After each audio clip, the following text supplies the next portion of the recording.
You're now listening to the Pitchside Peregrines podcast, your home for all things Athletic Club Boise.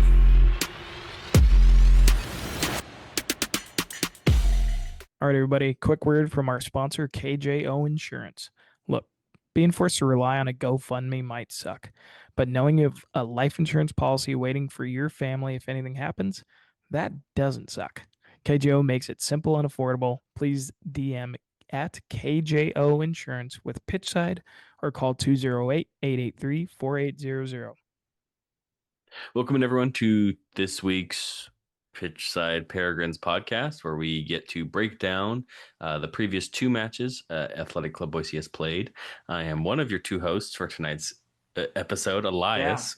We're back. This is Kyle to my left or right. I'm not sure which direction he'll be in post-production, but we're excited to have a two-man podcast back again. And Kyle, welcome back, I guess, to me and to you. Yeah, this feels weird. We haven't done a podcast together in what feels like forever, so it's nice. It's nice to be back on screen. We're not in person together, but we're back on screen together. So at least it's something. Yeah, I think the in-person ones will be a little bit of time before we can get back to that, when we can record at, I guess, normal hours and not in the late evenings. But excited to have us both back. I know maybe at times the single-person pods aren't the best, and we've been hearing your feedback. So we'll be trying to at least have two people on most episodes moving forward. I think for scouting our praise with those shorter, just kind of informative episodes, we'll keep that to a one-person episode for the time being, just to get info out to you all about who's this opponent we're playing, some key things to look out for upcoming matches, and so on and so forth. With these post-game recaps, we'll have two people. We'll have a mid-season award show coming up soon, hopefully in the next week or so. So look forward to that, as I'm really looking forward to seeing who Kyle has in mind for player of the half, newcomer of the half, so on and so forth. So keep your eyes peeled for that, both on YouTube and Spotify. But back to the reason for today's post-match review is for maybe a undeserved poor result and a deserved good result for AC Boise over the past 5 days. Mm-hmm. Yeah, absolutely. No, it's going back to the One Knox game. The one obviously, One Knox is a really good team, but 2-1, the 2-1 loss was definitely not if you would have seen how we played on paper, and obviously you look at the statistics, and I wasn't there in person, but yeah, no, another it feels like Boise's done this how many times this season. It played well and lost. Like, we've had our stinkers, the Madison or Charlotte comes to mind, but yeah, this was one that did not feel like a deserved result at all. No, not at all. I think I'll throw the momentum chart up right now on the screen to just show you kind of the flow of the game if you weren't able to watch. One Knox came out of the gates a little hotter, but Boise weathered that storm, pushed hard, and opened up the scoring in that 22nd minute with Nick Moon. But kind of a nothing burger for the rest of the half, besides the 44th minute, maybe Jonathan Cleaver's first big goof of his AC Boise career. Had me having flashbacks to earlier on in the season, but those things happen. You could, as we jump into the Westchester match, you can already tell he is maybe not in his head, but correcting those mistakes at either punching any chances that are going into his box and not trying to catch it, or just staying back and letting Jake Dengler or Jake Kroll take the lead on trying to use their height to attack and get those maybe in between balls out of the box. I missed that goal. I was at the stadium. I was getting ready for a hot dog, and I looked down, and it's like, they just scored? What's going on? Yeah. This was a nothing thing, and now the ball's in the back of the net? Yep. Okay. It's just Nick Moon doing Nick Moon things at this point. Yeah, it is.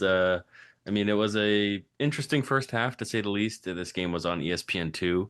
I'm not sure how many people actually viewed the game with the World Cup on, and it being the Thursday evening match, but hopefully some eyes on the worldwide leader in sports. I was watching.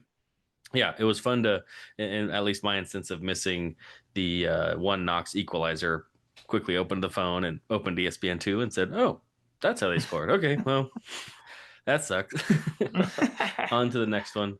At least looking at first half, it was pretty even all in all. Hmm. Possession was pretty close. Big chances were close. Shots, AC Boise led with 9 versus 5. Both goalkeepers had a save. Besides that, it wasn't too dramatic difference in, I guess, first half performances. I guess before we dive too deep into the second half, starting lineup wise, it was pretty Hmm. much as expected, with Toomey and Thomas up front, Dennis, Gosso. I guess Gosso starting is maybe an eye opener. Um, what the injuries were? I think it's just the Charlie injury. I think with Charlie still out, I think Dominic is I think it's you can see that Nate's preferred starting midfield would be Philip and Charlie, but Dom Mhm. definitely fills in for that Charlie uh his role really well. So Dom, I mean, Dom's done fine. Like I Yeah, mean, I don't think it's been game changing his influence on the pitch, but I definitely like it. The midfield definitely feels way more balanced with Dom and or slash Charlie with Philip versus the midfield pairing of Philip and Musa, where it feels like it's just not dynamic enough. I feel like Musa can kind of come in as that defensive cover, and if you're protecting a lead, or if you just want to push more guys forward, you can bring Musa on if you want to commit more guys. So no, it's Dom's done well. I like seeing him start yeah, with Charlie out. he's growing into a great free agent signing and a maybe a upcomer and a person on the short list for newcomer of the half for the team, for our midseason awards, as he is new to the USL One world, coming from MLS Next. Kyle, you said that on the ESPN broadcast, the team released the injury report with, but Blake and Hmm. Charlie and Luan Brito Yep. was new to that list. There was a Yes. fourth. I can't remember who the fourth person who was injured was. Jackson Stevens. Jackson Stevens, yeah. Yep. But And Lou. Yeah. they Sorry. mentioned on the broadcast that Luan had some kind of surgery, I is what they missed it. said. I would need to go back and because Luan wasn't on the bench and Hmm. obviously he was in the injury report and they said I want to say it was his hand. Yeah, But Luan, the obviously we follow him on socials and Luan was in Florida. I think he was at like Universal Studios or something. So yeah, who knows if he pulled a Jordan Henderson and he just if he was snapped his arm and celebrating. getting out of the pool at I hope Universal not. Studios. But no. Yeah, it's an Yeah. upper body injury, is what the team reported. I love how different sports report injuries, where it seems like soccer is similar to hockey, where it's like if it's above the waistband, it's upper body. If it's below your waistline, it's lower body. We're not getting into the exacts as to what's Hmm. happening. When it's like with the NFL, it is the left abductor strain, Yeah. second degree, whatever. So, waiting to see when Blake comes back. We've heard Yeah. 4 to 6 weeks, but we don't know when that was based off of. Who knows? Hmm. We'll wait and see. It might be. Who knows if it's. My assumption is it's soft tissue, just in the speculation of how the injury happened at the end of, what game was that? At the end of Richmond away. Hmm. He just kind of scooted himself off the field. Yep. We'll see. Hmm. I would say he's been missed, but I think in the combination of Ricketts and Nick Moon and this new kind of pseudo back four that we've been playing, Hmm. has definitely helped in him being away.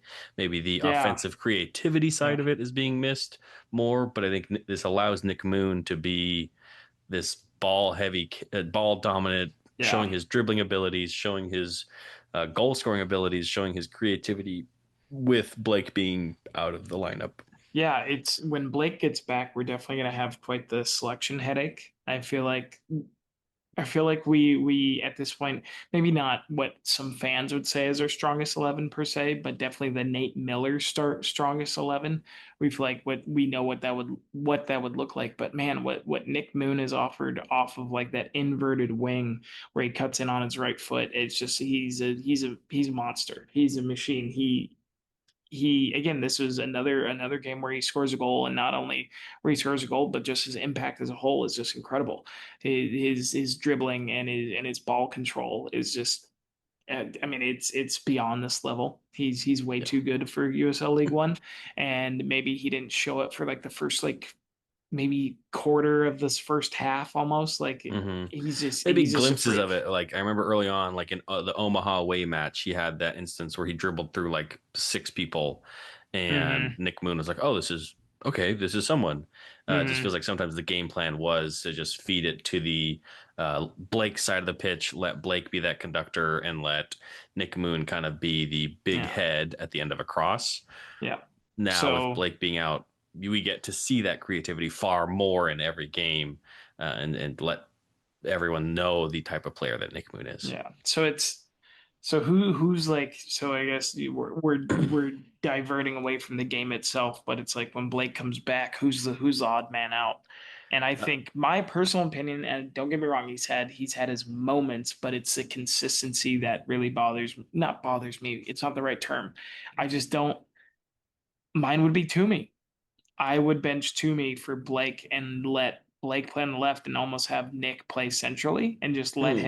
let him be that attacking midfielder because Blake's whipped in crosses from the left are just too good to miss out on because I really, really, really like or Josh Yarrow.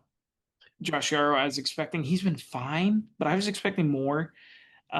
He's been one of the worst rated players for Boise since he's come in, and stats aren't everything. Sofa score player ratings isn't everything, but it's just like he hasn't. It felt like he hasn't made his like he hasn't put his stamp on the team yet. He had a decent first game, but it feels like he's kind of gotten lost in the mix, and he's just hasn't been very dynamic in what he offers because it's like, when he came in, it's like, oh, maybe Jonathan Ricketts is the odd man out, and Ricketts is just everywhere. He's Yeah. bombing. He's still doing his marauding runs. It's he's not like Nick Moon on the wing, but for a center back, I mean, he is a center back for us, and we have him playing at right wing back, and he's everywhere. And he has his moments of he's gotten beat on by some wingers and whatever, but so is Jacob Kroll. I mean, I think he leads the team in assists, so I feel like it's just he can't. So it is quite the selection drama. But Yeah, I think Toomey would be the guy just because his consistency is just isn't there. He's impactful, but it and wasteful. It feels like at the same yeah. time, which the last game is a good example. Or this game. I think this is a game where he missed that the one on one with the keeper, and Uh-huh. Yeah, that's in he the second half. That was yeah. I So think yes, everyone we was can we can we can begging. continue with this game. Sorry. Yeah, no, you're good. We got To just wrap up Josh Yarrow, I agree that it's maybe been a little bit underwhelming, him playing off the right center back role. In his 6 games he's played with AC Boise, his highest score is a 7 flat with 6-4, 6-2, 6-1, 5.6 in the Madison game, be it no one had a I great game mean, I was against going to say Madison. that's a team That's performance. maybe a just an anomaly and take it out of the picture. But Yeah. I would agree that Josh Yarrow is probably my person to come out in this. But I also, once we get into the Westchester game, some things that the broadcast said, quoting Nate Miller, makes me think that the back four is maybe something we're going to try and continue. Where in the Yeah. broadcast Westchester game on ESPN Plus or whatever, they said that in talking with Nate Miller's maybe not new philosophy, but currently is they're just wanting to grind out clean sheets, is what he was Mhm. quoted on saying. Don't It's not a And direct quote, yeah. but it's maybe a different tune to the Nate Miller that we heard at the beginning of the year of Yeah. I just want chaos, I want aggression and full force, full steam ahead. Which without Blake, the team is less frenetic. Yeah. It is less chaotic. It is less it, it feels like we're not punching ourselves out as early. Like we Hmm. definitely are more toned back, especially in the first half, where it feels like we kind of get out over our skis. And I'm not saying it's not Blake's fault in any way. Blake adds so much when it comes to attacking, and he creates so much chaos, which is a good thing. But it felt like we would kind of like it feels like our midfield would get kind of like sucked in, and then all of a sudden we were exposed, and our defense it's a 3-on-3 or a 4-on-3, and it's just like, oh no, and then our midfield is busted. So I think we can make it work with Blake Yeah. and Nick, but that's thing. And then I think Toomey is the odd man out there, or Hmm. or you could put Dennis as a number 9. I think he can play there because he's not really a winger. Dennis is not a winger. Um, Dennis runs so hard. Yeah. Like he works his socks off, but he's not fast. So he's definitely he works in those half spaces, and and I think this game is one where specifically the Knoxville game where yeah, I don't think it was Dennis's best game, but it definitely shows what the back four can be. It definitely shows what the back four can be. But Yeah, I think it's Striker's still this was one where Thomas, he was winning every header and he was just hitting it straight heading up it in the air over, yeah, over the bar or just like a seal in the circus, just yeah, bouncing the ball on it. anywhere but in the goal. Yeah. And maybe it's Nate realizing that our offensive threats are maybe not as um, able. I don't want to say they're not. They're obviously professional soccer players, but I would say that most fans who watch this team aren't like, okay, yeah, we've got a true number nine who can Hmm. feed or who can has their head is magnetically drawn to the ball and can just score goals with no will or with no effort. And maybe he's realizing, okay, maybe we do need to grind out these 1-0 wins. Maybe we do need to Hmm. grind out a 1-1 draw or whatever it is. And if we get a goal, don't park the bus and maybe play Mikel Arteta type um, a back eight. I don't think this team will ever do that. No, and I don't think so either. But I think this back four is maybe an admission of at least when in the not in possession to be more Yeah. smart and have Which the ball be in front of you and not easily get your lines split by Yeah, a deep ball. which is great because we have like kind of wide center backs now filling in at fullback, where it's like, oh, Jacob Kroll's a center back, but now he's playing at left back. It kind of feels like that Pep back four back of Hmm. the year where they had Nathan Ake and Manuel Akanji and Ruben Diaz, and they had four center backs like playing, but it was a back four. It kind of feels like that when you have Yeah, Jonathan Ricketts is like a super athletic center back, but it's like, oh, now he's a right back. That feels like more, a better fit. but But both it Jake did, and Jonathan have played yeah, respective left back yeah, and right back yes, in a back four in their yeah, professional careers. So it's not yeah, something yeah, that's yeah. like they've only been a Revolutionary. Yeah. middle pair center back. They've played in these maybe for Jonathan Ricketts more of this hybrid Mm-hmm. um, back three right center back, but also right wing back. Jake Kroll is pretty much, I mean, also kind of a inverted left center back with Nick Moon, and sometimes do these. Just a different Um, style. Yeah, yeah, completely different style compared, which is funny given that Jacob Kroll in possession, he's great passing the ball, and you think of Jonathan more as that marauding up and down center back slash wing back, fullback, and that Jonathan is the one with all the assists. So that is kind of funny.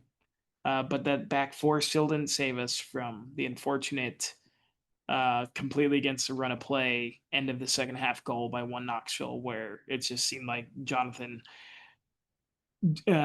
Cleaver. Don't know if it's always interesting to see a goalie come out and try to like catch a contested cross, and he just, he probably should have punched it, and I'm sure he agrees that, or he thinks he should have caught it. But yeah. yeah, to Whatever happened, talk about a gut punch, it unfortunately. goofs up. It's not a good taste going into the half after a more than dominant first half for the team.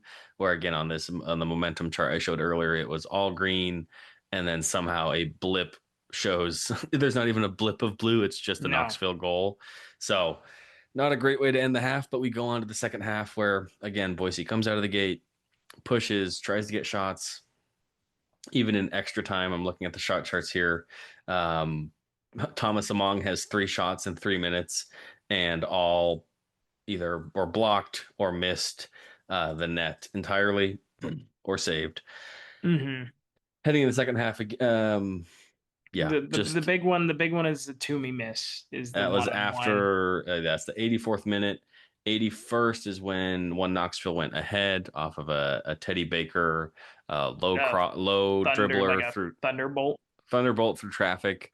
I just don't think Yeah. Jonathan Cleaver had a great light sign of light line of sight is what I'm trying to Yeah, say. and Um, I think it came from just a miss hit, not even like a clearance. It was just like a half clearance, like just kind of hit it. yeah, We just hit it just right came to at his him. feet, Yeah. and Jonathan didn't get a good jump on it. you'd love to see the save, but again, when you don't It see the was ball and you're caught that flat-footed, ball that ball stayed that far off the grass the entire time. yeah. Like it was super well hit. That guy, I think he was one of the guys that we talked about or you talked about in the scouting our prey. Yeah, really good strike. It's a low percentage chance, you think of XG or whatever it is. And again, I don't think Jonathan's saving that. I don't think I would say most goalies, goalkeepers in the USL don't save that. But one thing, if people don't know, there is a website called USL Tactics, and it kind of is a data set one thing that is interesting that comes up for AC Boise. And again, that second goal isn't really Jonathan Cleaver's fault, but it is interesting that when it comes to the expected goals against or goals saved by our goalkeepers across the board, again, it's not all Jonathan Cleaver, but we are in the sixth percentile with -6. So we have given up six more goals than we should have based upon the expected goalkeeper performance. And again, that's across Jared Mazzola, Joseph Van Denma, and Jonathan Cleaver. But the fact that we are in the bottom 6% is not great. Cleaver There's has a made couple some. other stats on that that are Cleaver really has made. interesting. You mean the fast breaks? Yeah. Where we have literally Zero. zero fast breaks. Yes, for people who don't know.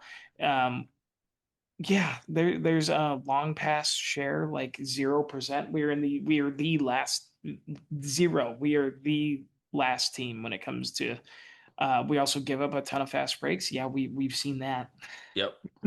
Oh, um, yeah, so no, it's an interesting one, but again, overall, it felt like we didn't play poorly. Like this is the game state didn't really say, hey, Boise had to really push. It was more of like this is just kind of how we play.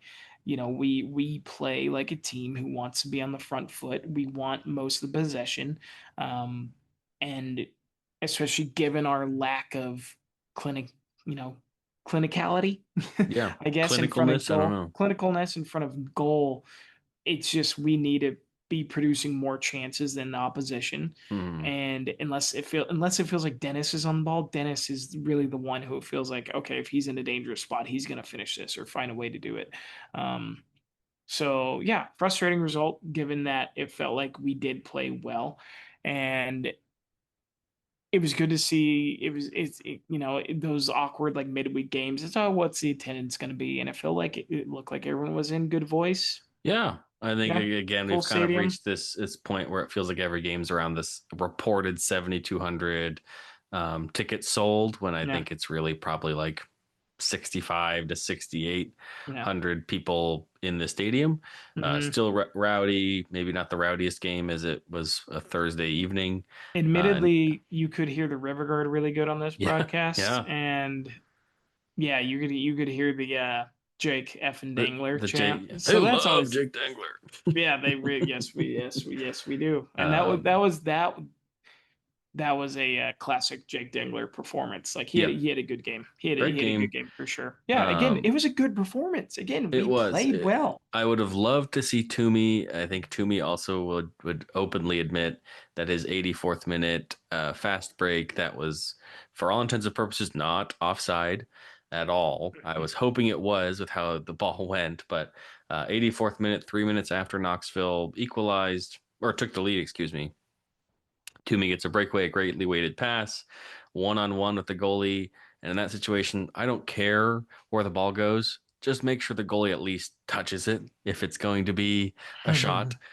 He sails it over the Just moon. put it on target. Put it in anywhere. If the goalie saves it, that's great. I'd rather a goalie save it than make him not have to do anything.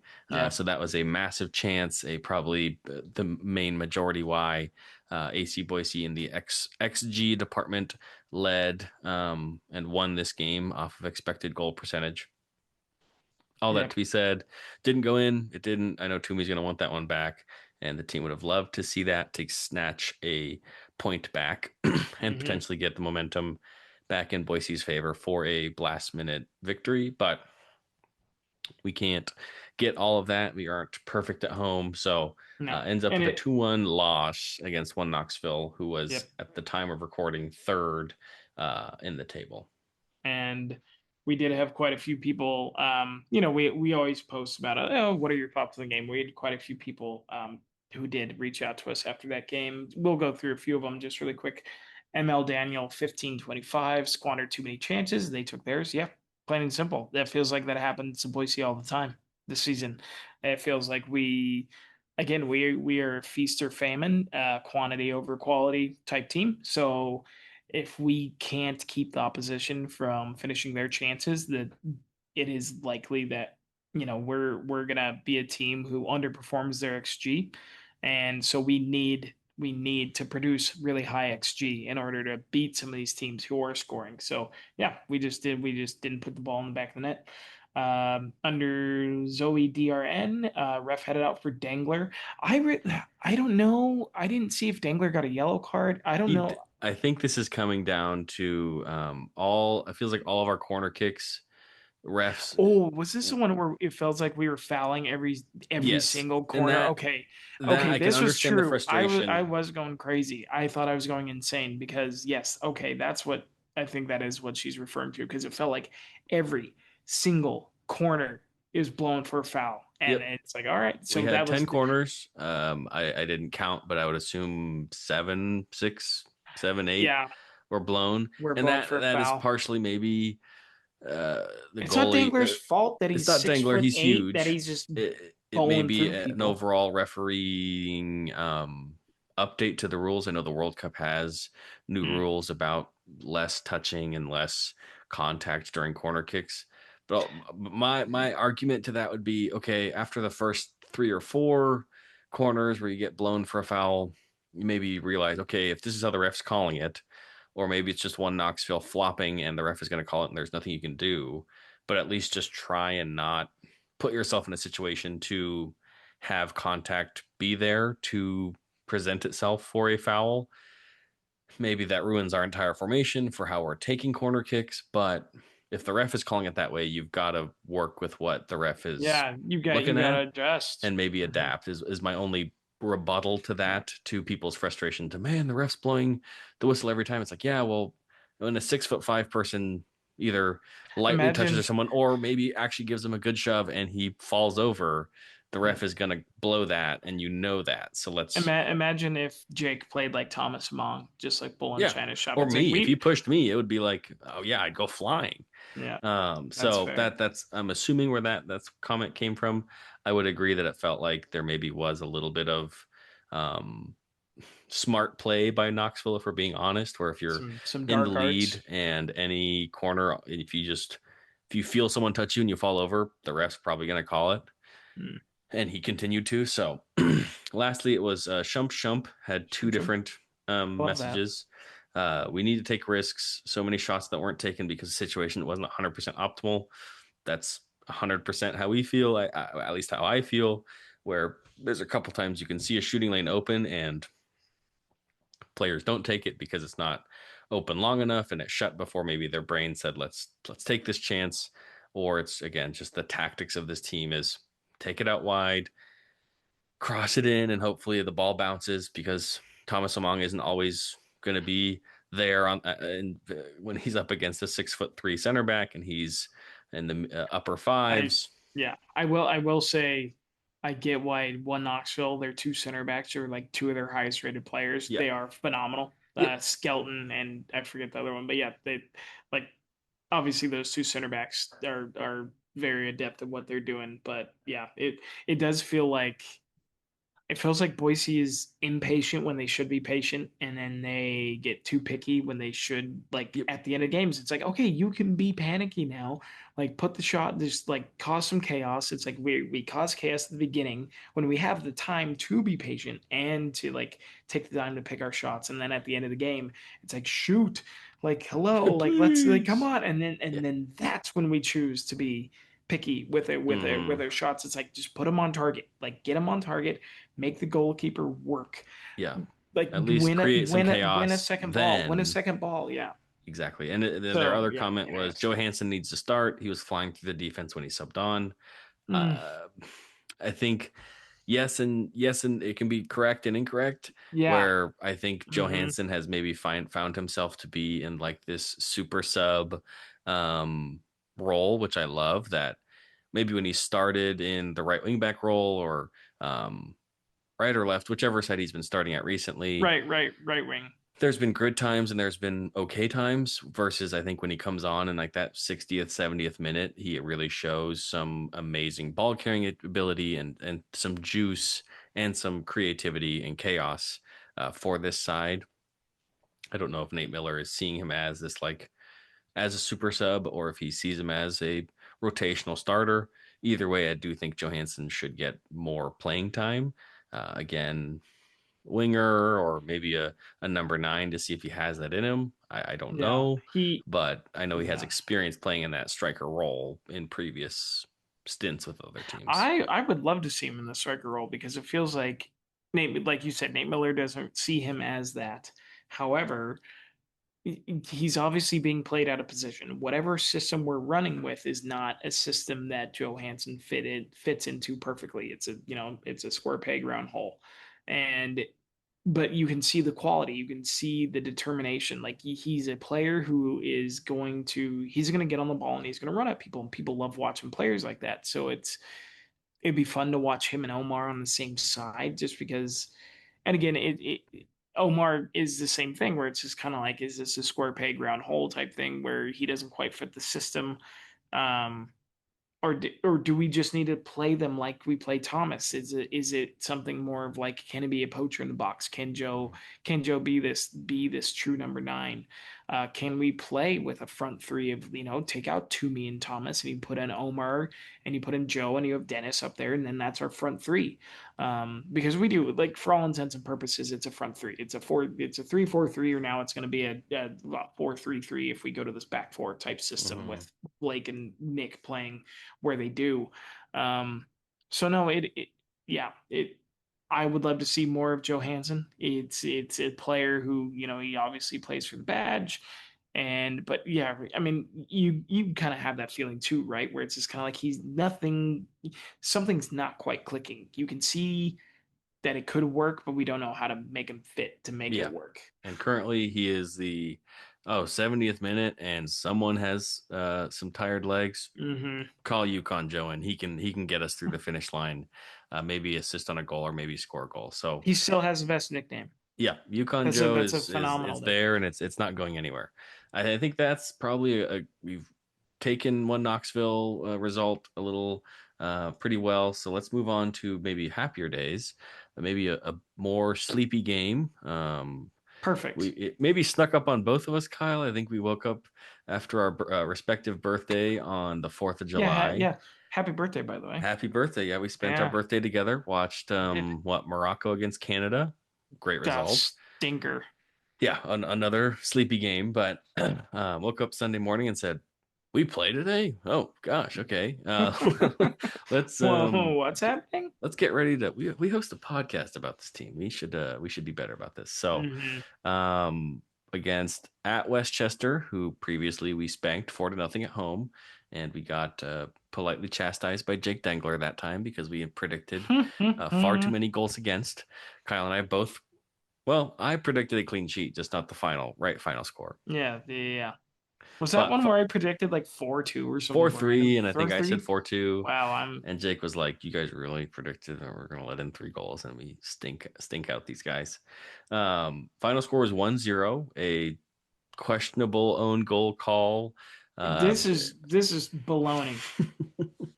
This is you baloney. should, That is on target. It is a yeah. goal. I I want mean, to I want to win our. We'll have a during our midseason awards. We'll do like an update for where we are in our points. But I yeah. predicted Dennis to score first. That is a Dennis Kostashin I don't goal. know. I will. Uh, I'm writing a strongly worded letter I to mean, if it's anything USL like England. how the Florian Balogun thing was, you know how to get things done. Just call the Don, and he can get things figured out for you. Uh, So we'll keep politics out of this, but that is just a crazy situation that could be a we are whole nother also we are recording this after fresh after USA USA loses. gets Yeah, yeah. spanked. Worst I mean, performance of the World Cup. did I hate watch partially? 100%. Yeah, I had I my needed I got USA I got fans to be humbled I very got the much. USA home kit for my birthday Oh, from congrats! my brother and sister-in-law, and I I was got like, the oh, Germany home kit from it's my fresh, wife. and it. Hang it up. Hang it up. Yep.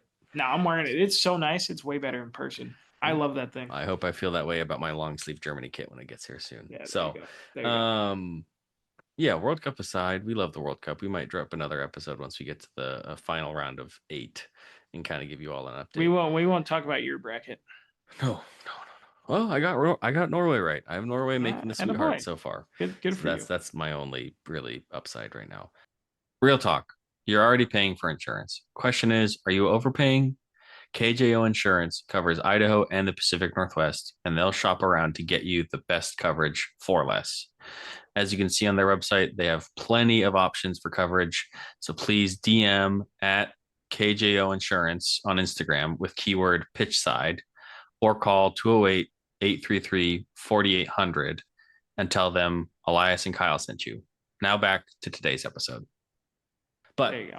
AC Boys against Westchester, first half, I think we were texting and you had family over for the first half. I'm like, I need to rewatch it. I go, there wasn't much to talk about in the first half. This was 100% a smash and grab type game, and I think that was AC Boise's mentality going into this was let's play really defensively smart, let's accept the pressure, let's push when we can, let's try and get a greasy goal, as people say in hockey, and get out of here with 1 or 3 points on 3 days rest.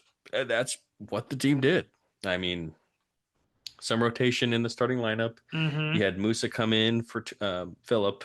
You had Which is good. That's Keegan perfect. Euler come in for Nick Moon. You Perfect. had Omar, who everyone had been and screaming and shouting to give Omar some time, Yeah, come in for that is true. We'd put out the hey, who do you guys want to see play? If because we're gonna rotate the squad. yep, Who? And I think every single response, it wasn't Johansson, it was Omar. yeah. So Which I don't think uh, Omar has been given. If Joe Hansen's the super sub, Omar is like the 90th minute, and we just need some fresh legs to maybe just just keep run their at center people. keep their center backs honest and run at people. Uh, Throw Omar on. Let's have him to have that. I don't think Omar had a bad game. I don't. There's no No, moments that were like, again, it's square peg round hole. Like it's just like how does he fit into the system effectively? And it yeah, feels like we don't know how to use his skill set. yeah. I And think if it was like a front yeah. three, traditional like with two wingers and maybe a attacking midfielder, Mm-hmm. this system would work a lot better, like a 4-3-3 or something like that. It's just I feel like this team we have a need for striker, and none of our forwards truly fit a true number 9 form. Besides Luan, but obviously he's injured right now. And There might we can't get him the ball. yeah Like for some reason, Thomas is a magnet, and Luan is the other side of it. Where if yeah you put there him close to, he if the pushes the ball is ball away. plus, Luan Yeah, is also God. plus. And They it's push against each other. when we really, it's just like again, put Thomas's positioning with Luan, and I feel like he's going to score a million goals. Yeah. We Yeah. just need to get So him on the ball. um overall stats for this game, Boise had 18 shots, Westchester had 12. Nope, yep, Westchester flipped. You got it. Or no, do nope, we have it flipped? nope. 18 Oh, to 12. that's my fault. My fault. Yeah. My fault. The colors are backwards. Yeah, that's why I'm like I'm confused. No, Home is you're green, confused. away Yeah, is yeah. blue, I but their true apologize. colors are That's on me. XG for this was far higher than the final score, which maybe speaks to the maybe just sheer amount of shots. But XG was Westchester Yeah. 1.7, Boise 2.3. Uh, Maybe I wasn't watching this game as hawk like as I should, because it was like, oh, it's Westchester. Like we will probably either get away with a point or steal 3 like we did. But I mean, it was a game. It was, as the commentator said, this maybe grind out a clean sheet is a great mentality for these short, weak games, where maybe at times it was a different mentality of let's still keep our same aggression, still keep our same pressing and chaos ridden tactics for when the guys are going from Boise on Thursday night to playing Sunday evening in New York with a holiday in between seems like the right mentality to be taking these back to backs. hmm Yeah, it was yeah, definitely not quite a smash and grab, but it was like a calm. It felt like we just weren't it yeah, it felt like we were much more organized. much more, yeah, less frenetic in a good way. Keegan Euler did a good job stepping in for Nick Moon. I still don't know what foot Keegan Euler is. Is he left footed? Is he right footed? I don't know. We've played him at left wing back. We played him right wing back. Given that he inverts kind of like Nick Moon does, I assume he's probably right footed. Um, but no, it was a good performance defensively. Yeah, I know. I Yeah. think Jake Dangler was man of the match per se, Yep. and yeah, he did. He won everything. Cleaver had a really good redemption performance. It was, it wasn't. I don't think he made any crazy saves, but he did his job. A lot of guys just in this game, it felt like they were just doing their job well, and Yep. And that is, nothing I think, flashy. reflected in play ratings where it's a lot of sevens or high sixes, where it's Hmm. they maybe didn't do anything crazy, but they also didn't do anything bad. And as Yep. we mentioned at the beginning of this episode, where Jonathan Kluwer in this game really showed maybe some adaption, maybe for in fear of making that mishap again that happened in Knoxville, or just in through coaching, the coaching staff saying, "Hey, in these situations, let's just punch the ball and let center backs, backline, midfield uh, get the ball out truly Hmm. to avoid any issues." This felt Yep. like a classic Leeds game to me, where it's super defensive, take pressure, take what the team is giving you, and then somehow, some way, score a Hmm. goal. And Dennis did that. Again, it isn't going to show, at least currently on the score sheet, as a Dennis goal, as the defender touched it with their head. But for those who don't know, yes, the defender touched it, but as long as the shot prior to the defender touching it is in the direction of the goal, Which it was. it was. I'm not disagreeing with you that it It should be a goal for was. Dennis, but as long as the ball is in the trajectory of the dimensions of the goal, and if that defender didn't exist, it would have been a shot on goal. The goal should go to the attacking player and not be changed to a own goal. We did. I had to reach out to Dennis, so I did ask him straight from the horse's mouth, and he said that it was a cross shot. It Okay, was well, a chass, yeah, or yeah, a crass, or no, that's a crotch, cross pass. a Yeah, crotch, it was a crot or a yeah, or a oh, a cross chass, a pass, chass. a I chas, feel, yeah, or a chass or a a crot. prosh. Yeah, Yeah, exactly. well, that maybe makes your case a lot worse. Sorry. So he did. I asked, I was like, was it a cross or a shot? And he said, why not? Why not both? Yeah, Why if can't it be both? Porque Los Ambos, I think. Yeah. So it was I mean it was a dangerous ball. Like I mean we had players crashing the box. It was going to cause problems anyways. So I don't know why that Westchester player felt the need to have to put his dome on it, but Eh, we won't argue with that. yeah, but it Um, was good to see some rotational guys kind of like Keegan Euler again, good performance. Didn't light the world on fire, but did well. Musin, yeah, good game. yep. Good. And And then, I think but seeing again, him in that defensive midfield role, I think is more where he seems to thrive versus mhm, I know when Jake Dengler was out, him in that either central center back role or anywhere in that back three, he had a few stinkers come up in those matches. I want to say it was two halftime hookings for um, what's his name? Hayden Sargis. Hayden Sargis. There it is. Yeah, Yeah, the Monterey game and I think the Fort Wayne game were a 5.6. Um, and, oh no, the Sarasota game he only played 41 minutes. So who yeah. knows? It was great to see him back and playing a full 90 and not, I know his past four games, the most he played was 45 minutes. So get some more mileage under him. I will mention this just because I want to. Justice for Benny and Yao. Would love to see him just make He the doesn't bench. exist. I swear. I think he's like a league plant. Like I feel like he's just there. Like is he staff? Is he a staff member now? Like is he Yeah, just I because don't. we saw him the staff like AC Boise had that like Jake Dingler where they mic'd him up and the first person to talk to Jake Dingler was Benny and Yao. It's just like he's training.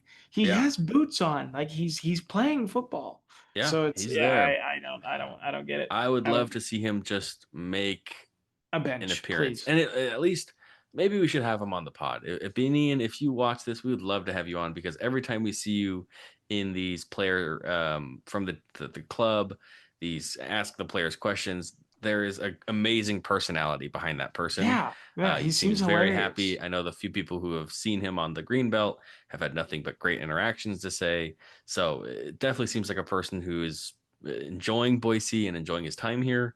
Um, just would love to get to know him more. And Yeah. sometime, I mean, to preview Sacramento, if Boise was already knocked out of the USL Cup, this would have been an amazing opportunity to give Benian some time under his belt. But since there is a very low percentage chance, We're out. We're coming. we I need to mean, win by a lot to yeah, have a chance and to prove. I guess Sacramento isn't as good as we thought they'd be. That is for Thursday of this week. We are focusing on this. To I guess give an update on standings.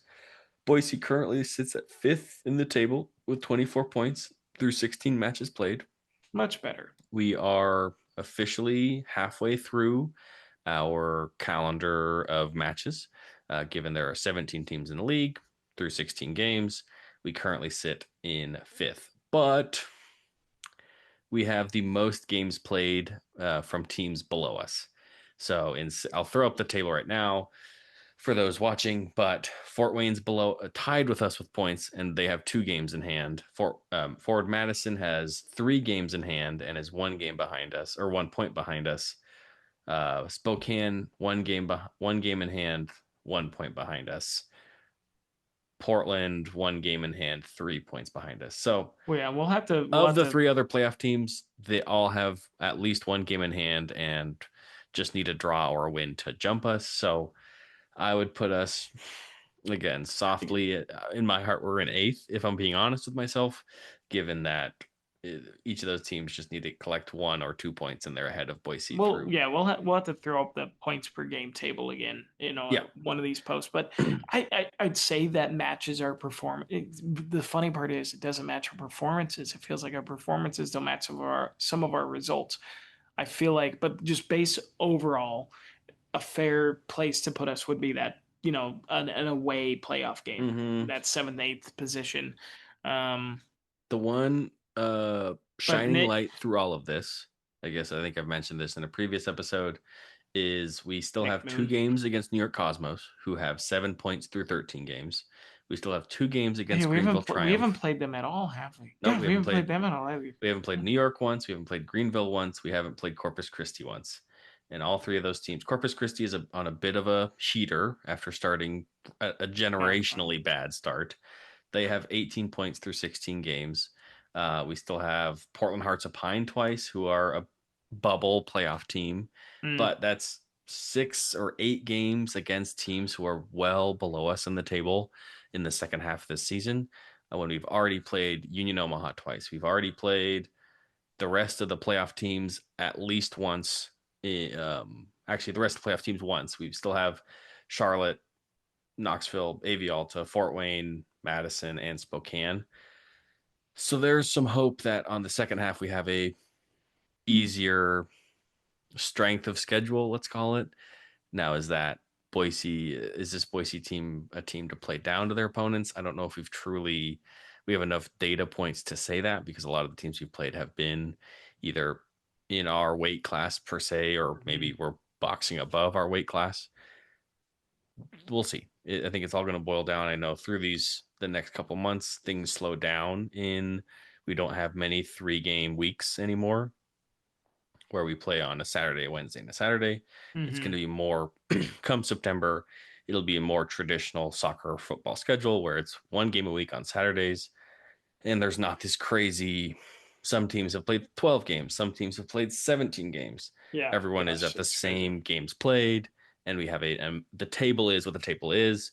We don't have to do these points per game breakdowns.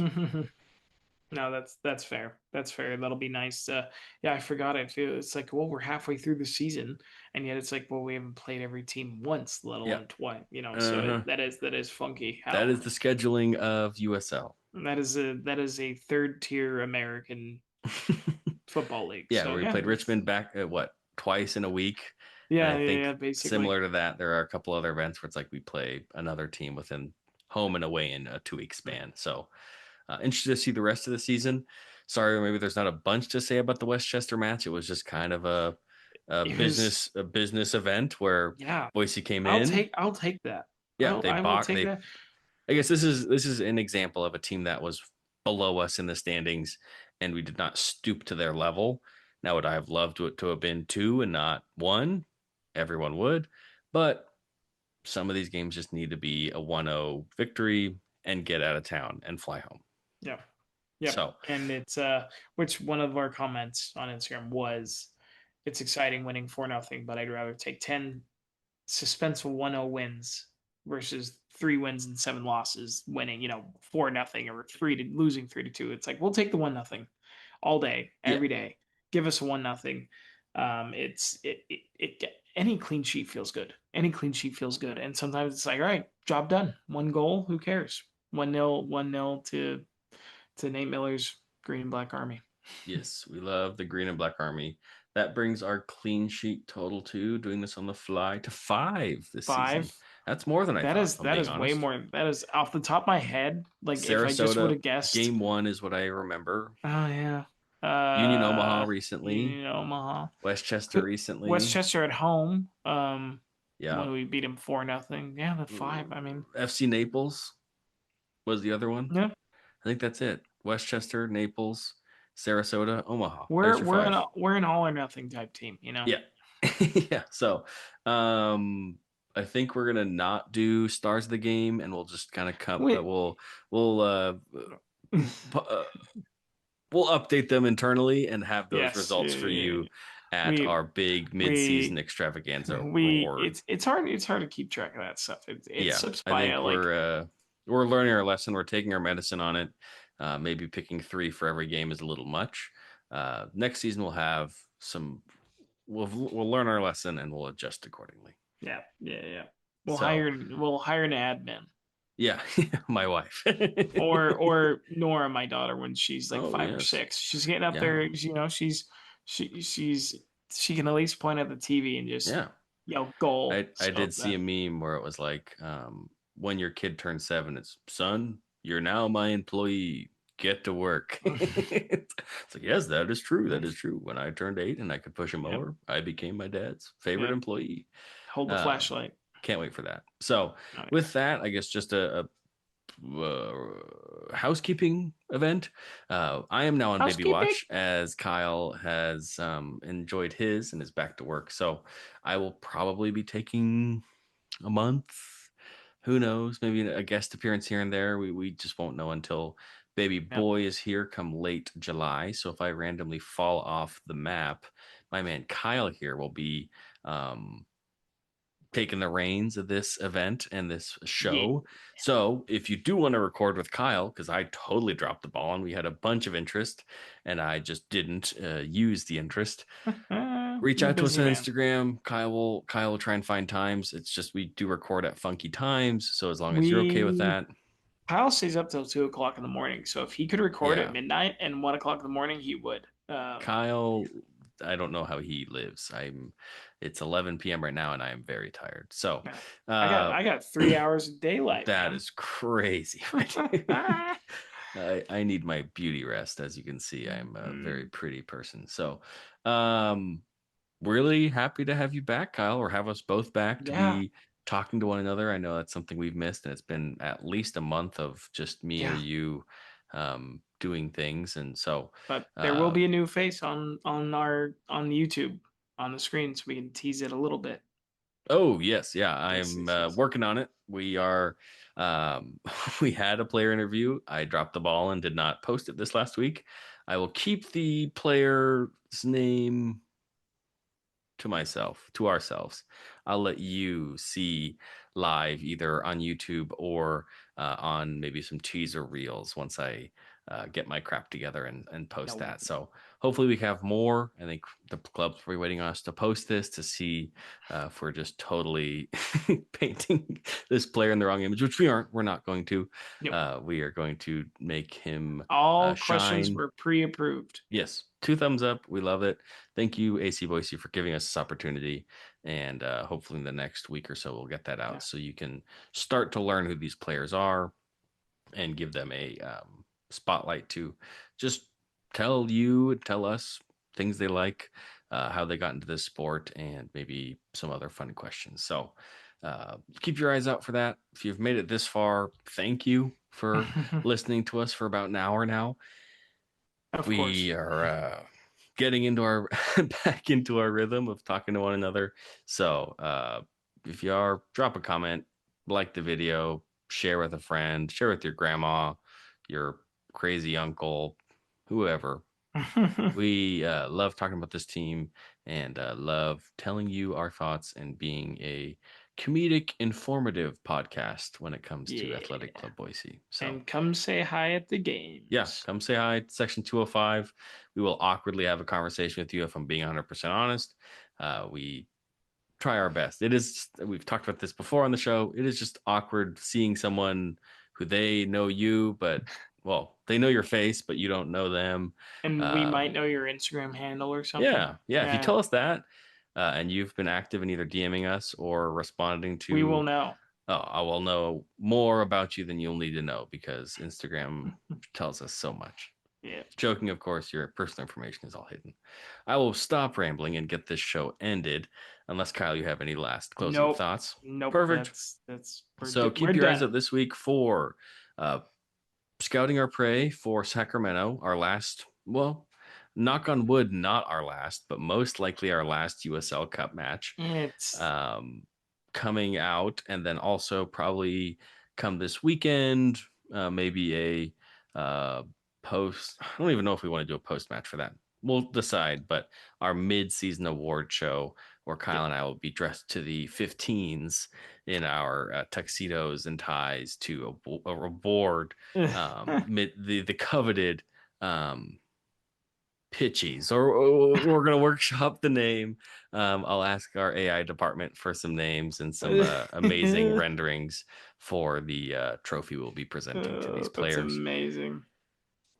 Thank you. Like, comment, subscribe. Check us out on whatever platform. Go AC Boise.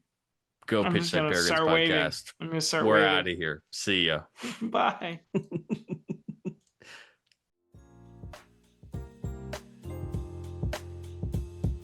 That's all for today's episode. If you enjoy the show, make sure to like, comment, share with a friend, and make sure you're following the show wherever you listen. Don't forget to follow us on Instagram, Twitter, and YouTube for all updates and future content to come. If you want to help support the pod and get access to exclusive content, early episodes, and bonus perks, head over and check out our Patreon. It truly helps us keep this thing growing. Thanks again for listening. Thanks for being part of the community, and we'll catch you in the next one.